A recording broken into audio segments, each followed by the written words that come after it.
ପ୍ରସ୍ତୁତ ଥିବାର ଅଛି। ସଦା ସର୍ବଦା ଯଦି ପ୍ରସ୍ତୁତ ଥିବା ତାହେଲେ ଆମେମାନେ ପ୍ରଭୁ ଯୀଶୁଖ୍ରୀଷ୍ଟଙ୍କ ଆଗମନ ପର୍ଯ୍ୟନ୍ତ ଆଗମନ ପାଇଁ ଆମେ ପ୍ରସ୍ତୁତ ଥିବା। ହାଲେଲୁୟା।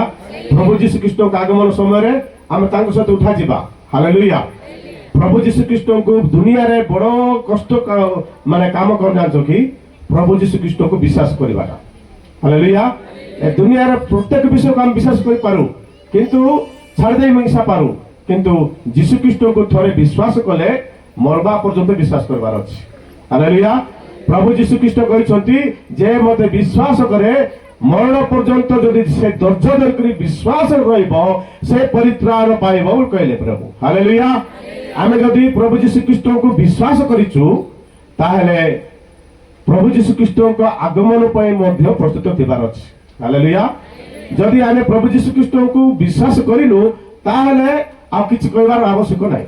ହାଲେଲୁୟା। ସେଥିପାଇଁ ଯେତେ ଲୋକ ପ୍ରଭୁ ଯୀଶୁଖ୍ରୀଷ୍ଟଙ୍କୁ ବିଶ୍ୱାସ କରିଛନ୍ତି ସେମାନେ ସ୍ୱର୍ଗକୁ ଯିବେ।